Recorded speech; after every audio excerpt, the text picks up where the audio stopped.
Hi, I'm Danger Dan Jers, the host and GM of the D&D Real Play podcast, D & Dark. Join us on Wednesdays for an absurd, over-the-top comedy horror adventure, starring some of history's most infamous monsters. I'm Ben Magnet. I play Mary Frankenstein, our barbarian. I am Daniel Cruz. I am playing Imhotep the Mummy, our cleric. I'm Jordan, and I play Larry Talbot, a lycanthropic warlock. I am Grayson, playing Jet Griffin, the Invisible Man, the party's rogue. I am Aaron. I play the Phantom of the Opera, our bard. For more information, go to dndarkpodcast.com and listen to us anywhere you find podcasts. Hey everybody, this is Davis over at Freaks and Geeks, and I would like to welcome you to another episode of Pop Culture Gems. This is a series where we talk to amazing creators, artists, cosplayers, voice actors, and so much more. If you want to check out this series, give us a thumbs up or subscribe to our YouTube channel, the CFG channel, or you can listen to us on any podcast services out there. If you want to check out the fantastic geeky content in one area, you can always check our main website, confreaksandgeeks.com, for the whole package. My guest this episode is an amazing voice actor who does it all. She cosplays, is an anime geek, a gamer, and so much more. You may have heard her voice in some animes like Demon Slayer, JoJo's Bizarre Adventure, or Re:Zero, but you most definitely remember her as the awesome android 2B from Nier Automata. I would like to welcome Kira Buckland to the show. How are you doing, Kira? Good. Thank you so much for having me. That's awesome. I hope you're staying safe over where you're at right now. You know, doing the best we can in LA, right? Oh yeah, big time. Well, all right. Well, let's get this started. Well, first off, so the first question I always ask this for everybody: who is Kira Buckland? Oh, well, I feel like you summed it up pretty well in the intro.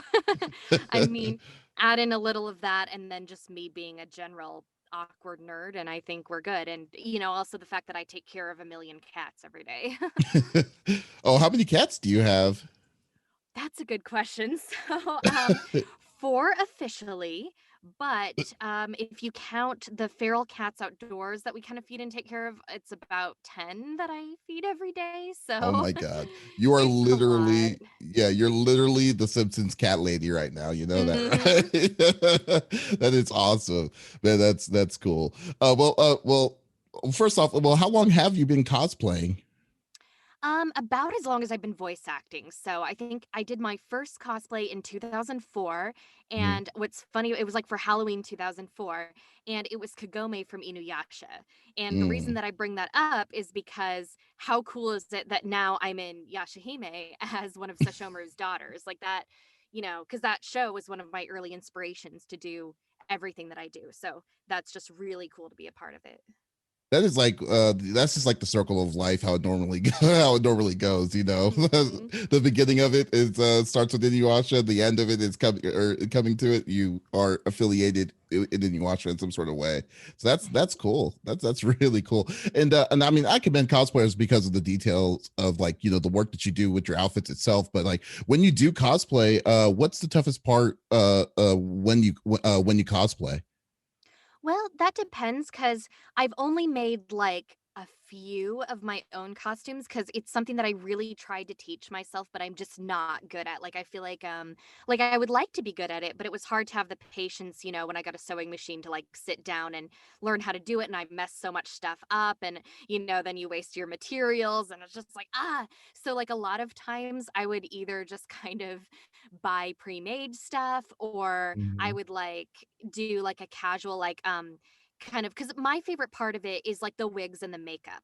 So to me it's like I would almost rather put more detail in like how I do the makeup for the character, and then wear like something more casual that I think they could wear, because you know, if you're like running around at con all day, you want to be comfortable, right? So Right. you know, it just depends. I don't think there's like a lot of shame in buying a lot of your cosplays or doing casual stuff, as long as you're like upfront about it and you're not like, oh, I made this or whatever. But I did make a couple costumes of Jolene from JoJo's Bizarre Adventure that I was super proud of. Oh, that's awesome. I've seen some of those. Yeah, that's really crazy. Like so bright and shiny is what every time I saw it, when I see JoJo characters. And I wanted to maybe remake it at some point, but I decided I'm gonna wait till like whenever we get an announcement of part 6 being animated and we see her anime design revealed.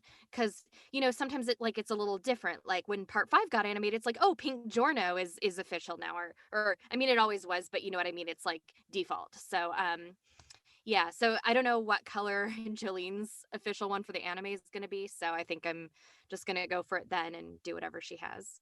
That's cool. Yeah, my friends are like have had a big issue, like not an issue, but I like are very like would because like I don't see the problem of people buying cosplay and just cosplay because I mean if you're just going to go to an event and having fun with it, why do you want to have like the blood, sweat, and tears sometimes Yeah. I to mean, do as it, long as you're not like entering masquerade or like posting like, oh, I did this or whatever. Cause I mean, I feel like some of my costumes is very obvious they're bought, like my Kakegurui one and my Asuka is just like a yellow dress I got from like Forever 21. So Yeah, I mean, yeah, yeah, I mean, yeah, you're just having fun with the character. You wanted to play the character. It's just like Halloween at that point. So yeah, I'm pretty adamant about cosplay is for everybody, race, gender, body type, as long as you're having fun and doing what you love to do. yeah, it's big time, big time. And I do remember speaking of like with your cosplay, I loved like your stream that you did a while ago with like with the with your co voice actor Kyle McCarley from Nier Oh Automata, yeah. like a couple of years ago. That was really fun. And then especially when you dressed up as 2B that one time. And Yeah, when I surprised him. I think he kind of suspected it. I found out how far like you like left like the bandages over the face and stuff for a while, and I'm just like, how long is she gonna stay like that? Yeah, and it was so like I did a couple cons like that, and then it was just like so uncomfortable and like awkward to see in that I'm just like, okay. And like the dress was kind of, it got really hot and stuff. So finally I just kind of did like casual 2B outfits and was like, okay. Oh yeah. Oh my god. Like the just looking at 2B's outfit in general, just like I mean, if you wanted to go like real material of 2B, like it's not just like it looks like a not a crushed velvet, but like a weird kind of material that's kind of thick that doesn't look like it breathes very well. So It doesn't. I went through a couple 2B dresses and, the first one I got was a little bit more breathable, but then the second one I wanted, that more velvety looking material, but it was just really uncomfortable. then yeah, that would be dedication if someone ever did that. So And the shoes, the heeled boots, I'm just like, oh oh, my I god. can't. Yeah, and if you want to even get on top of that, if people carrying the huge swords along the way with it too, Yeah. that she has, that was fun. But I was wanting to know for a long time. Did you ever successfully get Kyle to cosplay as 9S? No, I wanted to so bad, but I think he just wasn't into it and like that whole aspect of, cosplaying and stuff. And so I got him, I remember one year for Christmas, I got him 9S's choker because I was like, Mhm. well, he could at least wear that and it'd be something. But the problem was like, we ordered it online and a lot of times when stuff arrives internationally, the sizes are really, really small. So Oh he yeah. couldn't like fit it on without literally choking him. And I was like, oh. Well, I guess that idea went out the window. It lived to the name essentially. Yeah, it's been I was always worried. I'm always paranoid when it comes to like overseas measurements because like yeah, I could easily understand that getting into that. Yeah, uh and that's like definitely an issue that I deal with sometimes too because I'm plus size, so it's like really hard to find a lot of the pre-made costumes that are in my size. So sometimes they offer custom sizing, but usually it's really expensive and I think mm. that's something that's kind of deterred me too. The worst is probably like waist, like because like Mhm. everyone's waist is different, and then like you said like so when someone says, oh, this coming from like either Indonesia or from like China or someplace like that, it's like normally it's the waist is either too short or too high, or it's Yep. like oh my god, yeah, it was so hilarious. I'm kind of going on a weird tangent, but my friend bought like a Power Rangers Green Ranger cosplay outfit over like overseas he gets it back. It was not, besides the fact that it was an off green, it wasn't even Green Ranger. It was just like maybe like no. it was like maybe a light green on top of that, but the The waist olive was puke ranger. yeah, the olive puke ranger. That's exactly what they should have called them. That would have been great. But like the waist was like high, and it was like Steve Urkel, like high rise pants high. And it was just, I was like, I wish I made some blackmail photos, because this would be the best. This is the perfect Yep. blackmail photo for you. And that's another problem too, that a lot of the sites will kind of, not all of them obviously, but there's a fair amount that will steal cosplay photos from people who made their costumes or who got like a really high quality costume. So a friend of mine actually had a costume that she handmade. Somebody put it on one of those sites, and it's like, it's not going to look like hers.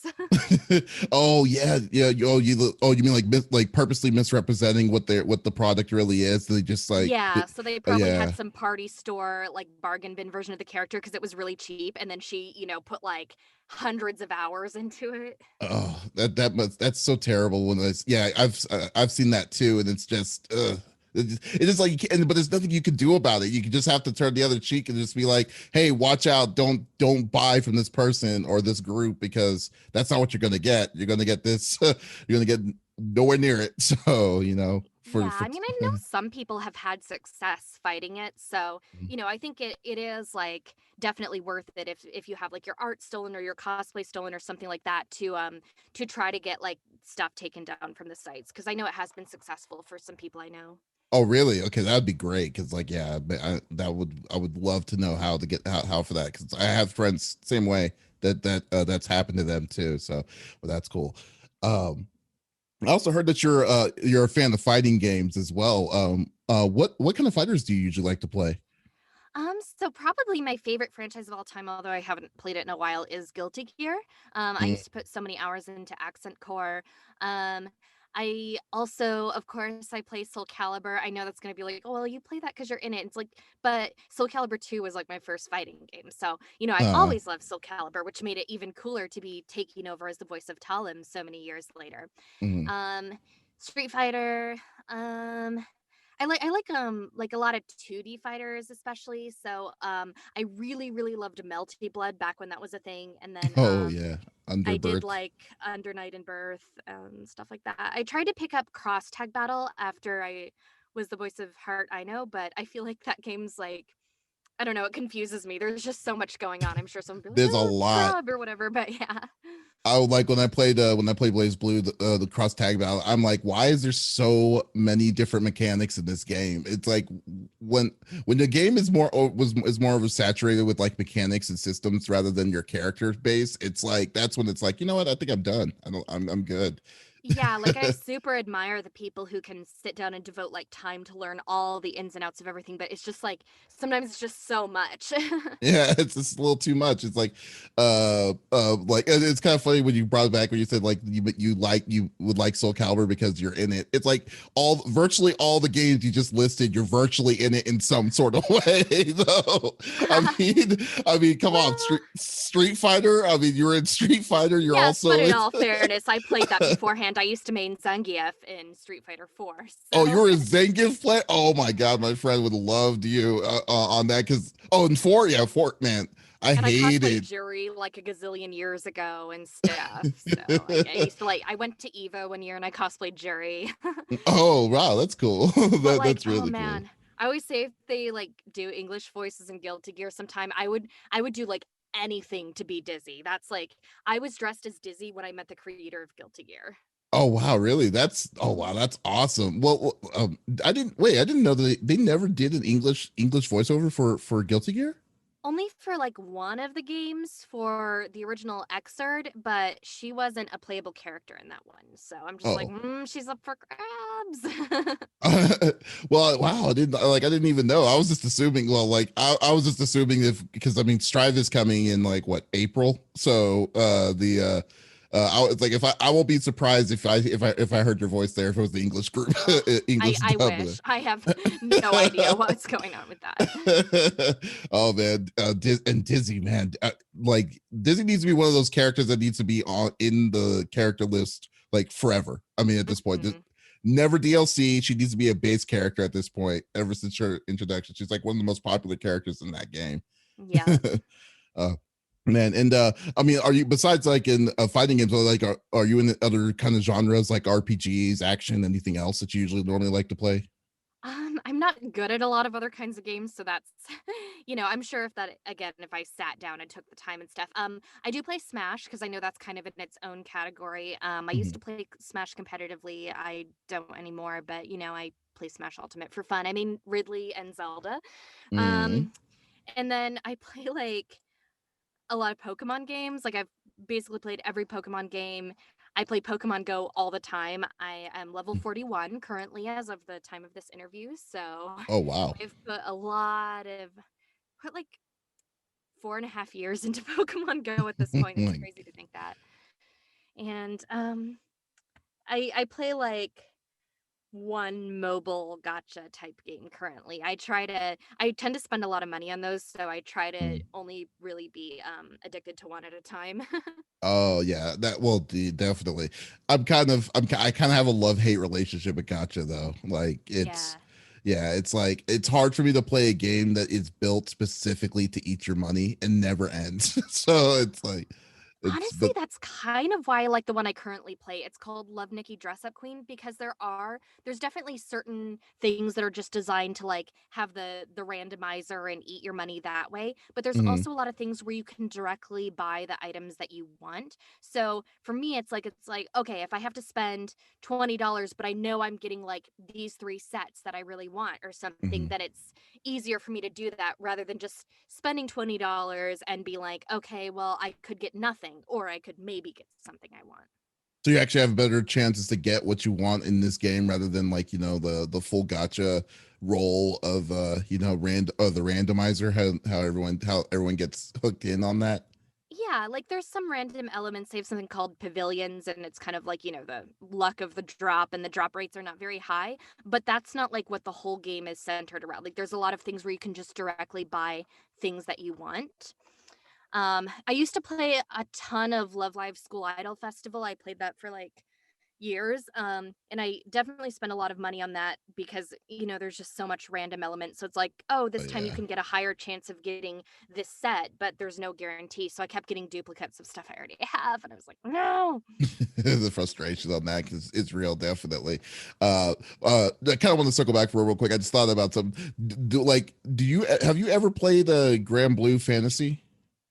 I have not played the Grand Blue Fantasy mobile game. No, I'm What about in the Grand Blue fighting game? Fantasy Versus. Yeah. Oh, you are versus. Okay, yeah. I'm not playable, but I show up alongside Kyle McCarley and I'm like, you can do it, Gran. Well, Like the yeah, little intros. you did the anime of that too, didn't you? Like, Yep. when you played, yeah, okay, so yeah, definitely. Yeah, I don't. Then you definitely understand why you wouldn't be the playable, but I've never played that game itself, but like I've been wanting. I was looking at it because I saw it was on sale, but I wasn't really sure if it was like if you've touched it, if what you thought about it. I haven't gotten to play it much, but honestly, any fighting game with Arc System Works involved is going to be good. Like, That's it's just, true. yeah. Very One of my true. like dreams that I know like a lot of fans have would be to have like an Arc System Works JoJo fighting game, like in the style of something like Guilty Gear. That would be absolute dream. That would be crazy. just I mean, I remember playing the original the Guilty Gear, the JoJo's that was on Dreamcast, and just Oh, that one was so good. that was Capcom, I believe, that did that one, and that was less, and that was so much fun. But Flipping Dio and doing that. yeah, I never like. I mean, I myself, like my girlfriend recently totally is trying to get me into JoJo. But I am like totally wet behind the ears when it comes to like the JoJo fandom. So I'm trying to find a place to start because I know JoJo's been around forever. It's been around since like the late 80s. But there's so many story arcs, so many different kinds of things that's going on. I'm like, how does one start the series? So I guess the best time, because I know you are the JoJo like master. I will call you you're basically the JoJo like aficionado because I mean, shoot, you have tattoos of it. Like, what is the best like starting place for me if I wanted to start JoJo, the JoJo world? So you gotta go in order. Okay. I know some people like they want to jump right to stands. They're like, oh, I wanna see like Jotaro and Dio do the Ora Muda Muda fight and stuff like that, which is part three. Uh-huh. But I think I know some people, for example, who jumped in with part three, but then it's like you don't understand the whole backstory about Dio and like his feud with the Joestar bloodline and all this kind of stuff. So I think it is really important to start from the beginning. I know some people like some people find part one a little slow. Like, I mean, I like part one. A lot of JoJo fans like part one, but I know that some people are like, oh, I'm not sure how I feel about this. But then when they get to like part two and especially part three, they really start getting into it. So Mhm. I really want to advise like stick with it. Um, so there's a couple of options. Obviously, like the manga is much farther ahead than the anime, so a lot of fans have obviously read the manga, myself included. But I feel like the anime adaptation by David Productions is very faithful to the source material. Mhm. So you can like up on Crunchyroll right now, you can watch all like parts 1 through 5 animated, and you can even watch it if you have like the free account with ads or whatever. So there's basically like it's so accessible to watch the entire JoJo anime right now. So, I mean, if you prefer reading, then definitely you want to check out the manga. Otherwise, I think it would be fine to maybe watch like parts 1 through 5 and then pick up reading from there with the parts that haven't been animated yet, because the manga's up to part 8. They're at part 8. Wow, that's crazy. Yeah, and part 8's been going on for a really long time now. It's like, wait, it's like almost 10 years. What? Because it's getting to some pretty big stuff going on in part 8 right now. So I was like, ooh. That's cool because like I've heard like you said that the like most people like kind of are like saying yeah the first part one is really slow or not a lot of people are big fans of it. I'm like a lot of people I've met say to skip part one and I'm just like No, and I'm like what don't is skip parts is the refrain of like every JoJo fan. oh my god 'Cause so otherwise yeah you'll be missing like a lot of crucial context too for certain things. Like I even know some people who skip to part 5 because they're like, well, then it's sort of they wow go to Italy and this and that, and some people are like, oh no, you can just jump in and read part 7 because it's like an alternate universe. I'm like, but just alternate experience the whole universe thing. like wait part 7 is an alternate universe from the so it branches off from the initial story. Yeah, it's basically like I'm gonna try to say it in as spoiler-free of way as possible, although I'm sure by the time you get there you will have totally forgotten. But it's basically like a universe reset type of thing. Oh, okay. So I hope they don't branch off of that and then they continue on from part 7 then if that's the case. Or do they actually come back to the original? Well, it's kind of complicated, but you see, for example, in part 8, because part 7 takes place in like the late 1800s, kind of like part 1 did, but it's in like a Mhm. totally different setting, and the protagonists are different and stuff. Although there's still like a Joestar and a Zeppeli. But then like part 8, you skip kind of way ahead to a much later timeline. But there's a lot of parallels between part 8 and part 4 because it takes place in the town of Morio, and you just see a lot of things that are kind of like throwbacks to the previous universe. Oh my God. Wow. I cannot believe you can keep up with all of this. This is amazing. And Dio in part 7 is a dinosaur. And What? yeah, What yeah, is that's my going on? husbando right there. Dinosaur Dio is your husbando? Hmm. Okay, fair enough. Man, that is so crazy. Well, who is your favorite characters in JoJo? Oh, I mean, I feel like there's different characters that I really love for different reasons. Like, I mean, of course, like I love Jolene because like I've been cosplaying her for so many years, and Mhm. obviously it would be my dream if if it gets dubbed and animated someday to be the English voice of Jolene. Like, of course I put that out into the universe. I know that there's we can only control so much of what roles we get, but that would be really cool. Um Mhm. I obviously like Diego, which is like the dinosaur Dio that I mentioned, and he loves coffee. I love everything about Josuke and Okuyasu's relationship. I love Yoshikage Kira in part 4 because how cool is it that there's a JoJo villain named Kira who is modeled after David Bowie, looks wise, and has a cat stand. I think they basically just said, I wonder what Kira's like, what's in Kira's like spirit diary. That's what's going. That's basically what Yeah. happened. Well, then of course Wow. I love Raimi. Speaking of part 4, because I voiced her in the dub. Um, I love like how spunky Narancia is in part 5. Like people call him like a trash panda sometimes. I'm just like, yeah. Man, I need to like, yeah. I mean, like, is this now is JoJo kind of one of those series where you don't want to get too attached to a character before they die, or Mm-hmm. really? Oh no. Yeah, it's you. Oh boy. There's unfortunately a lot of those really sad moments in JoJo, and I can't even count how many times I've cried. Like, there's one that'll hit you real bad in part two that every JoJo fan knows what I'm talking about, and there's like certain things, like I won't say the name, but at one point a character yells out this character's name, and you say that to any JoJo fan, and they're like, ah, no, my heart. Oh, that is funny. Oh gosh. Okay, I'm not like I don't know if I'm ready, but I'll give it the I'm gonna give it the good old college try on it. Yeah. But well, do you have a favorite, like what's your favorite story arc between like what you've seen so far, or do you or I will let's say Oh. let's make it easier because I know it's going to be hard to say. I don't want to just choose one, but any like what's a good memorable story arc that you like? Part 6 is just so interesting and so unique. I mean, I really like part 5 too because it's very obvious that Araki, the manga artist, has a lot of he was very influenced and inspired by Italian culture, and he would go to Italy and stuff like that, and you can just tell how much detail he puts into the scenery and the landmarks and all this sort of stuff, and the characters using certain Italian phrases here and there, and I just think that's really cool that like different arcs take place in different parts of the world and stuff like that. And I was like, oh man, it'd be cool to have like a JoJo's part taking place in Australia or something like that.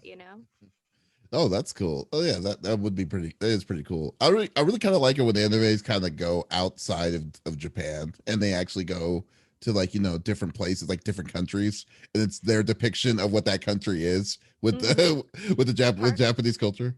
part 6 takes place in Florida, and I will say like if you want to sum up part 6 in one word, Florida man ruins everything.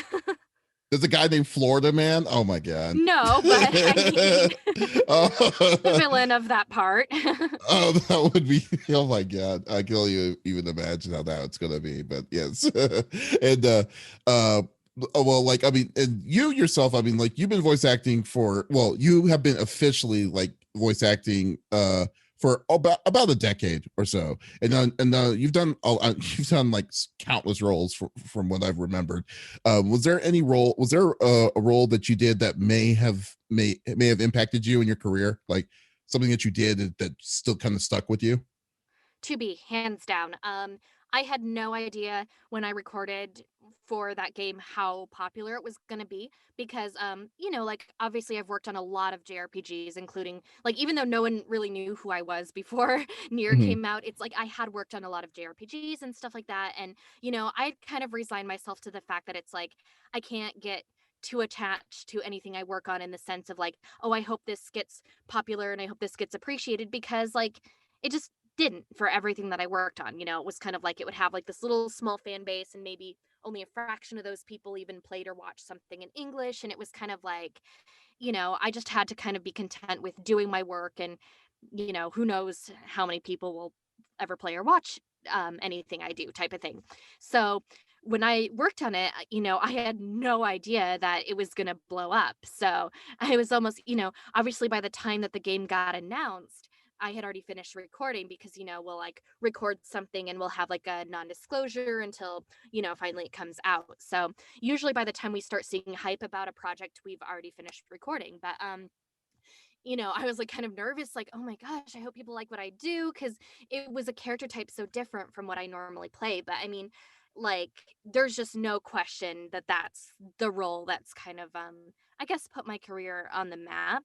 And it's one of those weird things because it's like I feel like you can't really measure career success by the popularity of your roles because that's something you can't control. That's just how much people resonate with the characters, with the media itself, with, how much press something gets. Like there's so many different factors. Even just like a franchise having like a lot of memes made can blow it up, that sort of thing. So that's something that I always try to tell actors I mentor, like don't get too caught up in feeling like you're not successful if you're not like popular or whatever. But at the same time, like I think we are human and it's hard not to want some kind of acknowledgement or want to feel like people played or watched or experienced the work we did in some way, even if they don't know our names, that sort of thing. So hands down to be impacted that the most. Now I will say that in terms of like getting other jobs and stuff, I don't know, because most of the time when we audition, they're just kind of having a bunch of auditions of actors in a folder and listening to them. And, maybe if the producers are fans of Nier or something, they'll be like, that will help in their minds, but you just don't know. Yeah, that's true. But I mean, like, when when Nier Automata when this Automata came out, I was surprised at how popular that game was. Came out too. But now, so I mean, now because of that, this kind of does kind of launch your I won't say launch because it's kind of weird because like you've been around like I mean in animes and stuff you've been around for a good fair amount of time. And then, but I didn't. And then when I knew that when I found out that you were actually doing Nier Automata, I was like, oh, that's really cool. But to say that it blew up the way it did, I mean, it basically stapled your put a good staple point to your career where you're at, So I mean, I could. Oh, I'm sorry. Oh yeah, I was gonna say it's one of those weird things where it's like, we talk about this as actors sometimes. It's like you nobody knows who you are until you do a role that they've heard of, and then they're like, "Oh, you were in all this other stuff that I heard of," and it's like, well, yeah, that's just kind of how it goes. Yeah, no, that's cool. But you definitely knocked that role out the park. That was really cool. I really love that game. Oh, thank you. Yeah, but that game though, I mean, was in itself was very special in itself because I mean, like in my opinion, because I do a gaming podcast, shameless plug, CFG Gamecast. And we were talking about like the best games of the decade, and that game is on my list hands down because of like I mean the score, I mean everything, the music, the style, the storytelling, everything was really like it's probably to a level that I would say is close to a masterpiece for the way the game was the way the game told its story. And on top of like the layers of how good the voice acting was and how good all that melded together, it just was I mean I think like a game like that kind of puts it is at a pedestal in itself when it comes to just regular kind of gaming, in my opinion. So And that's like just so much thanks to Yoko Taro's masterful storytelling. oh, big time. Most definitely. And it's weird because like this like no one knows. I mean, Automata was really like, the sequel of the original one that came out on PS3, but then that's also part of the Drakengard series too, with Drakengard 3. And then it's like, yeah, and I'm just like, no one knows all that. Knows that this thing is more like, there's an extended story that was being told years prior to when Automata came. Automata was the one that's like, that put it on the map, but like I just have to say that it was like but it basically just said this is what this game is, period. So let's say oh, I'm sorry, I just lost my spot there. Here we go. And this isn't just my observation though too. I mean, like since I'm familiar with like some of the roles that you've done, but I've noticed like most of the characters that you usually like how you usually gravitate to, you play either like a character that's like that has a hint of tsundere mindset or Yes. full-fledged tsundere most of the time.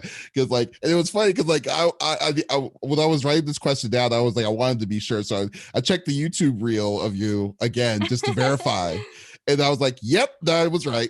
So some of the roles that you played that didn't have that kind of mindset, like 2B or like the bubbly Mitsuri Kanroji from Demon Souls, like is a very big departure of what you're what I'm used to hearing you play itself. And but like I was like wondering from the most part, like playing non-sedentary roles like that, like how difficult is it to get in a completely different mindset of these parts, or is there like a process for you or to get into the zone to do it?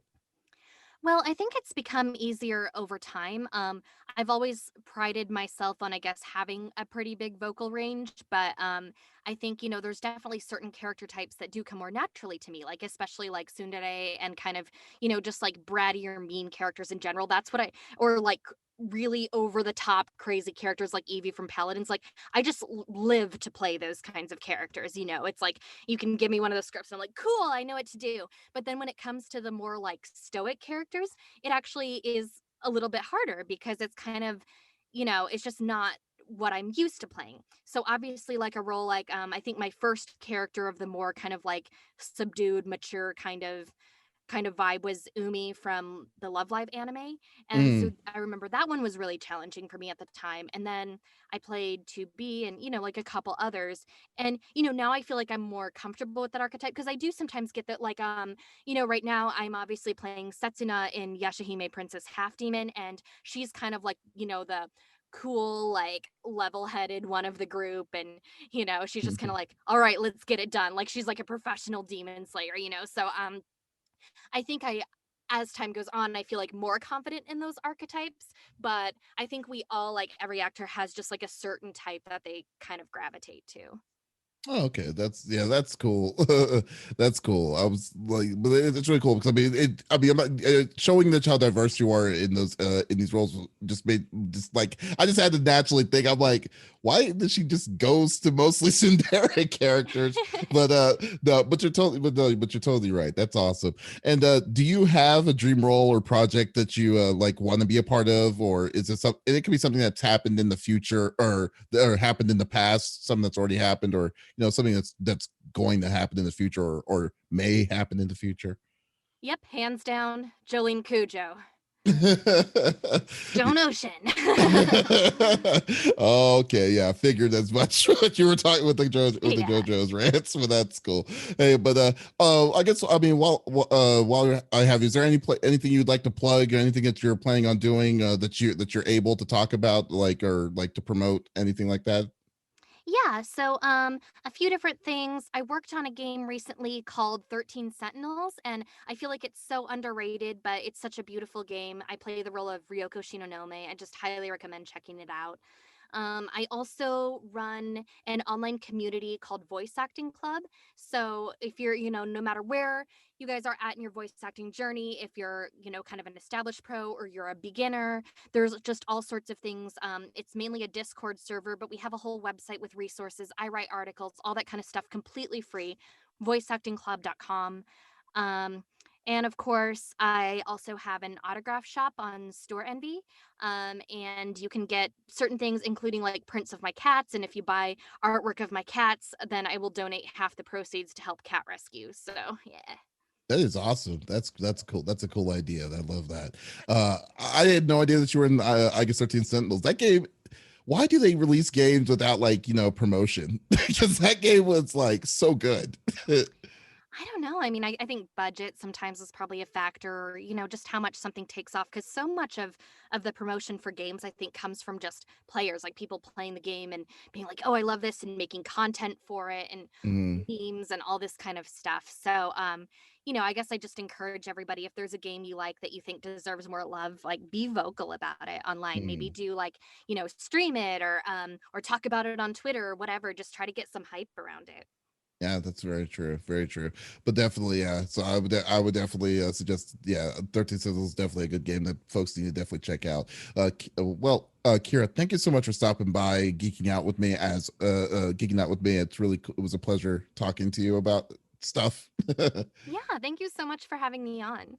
All right, guys, and thanks for everyone that's listening to this. And guys, be sure to give us a like or a follow over on YouTube at the CFG channel, or you could just give us a like, star, what have you, on any podcast service out there. That goes a long way to if you enjoy these conversations that we do. Or go to our main website, consfreaksandgeeks.com, to check out all the stuff that we have in store. So this is Davis signing off. Y'all take it easy.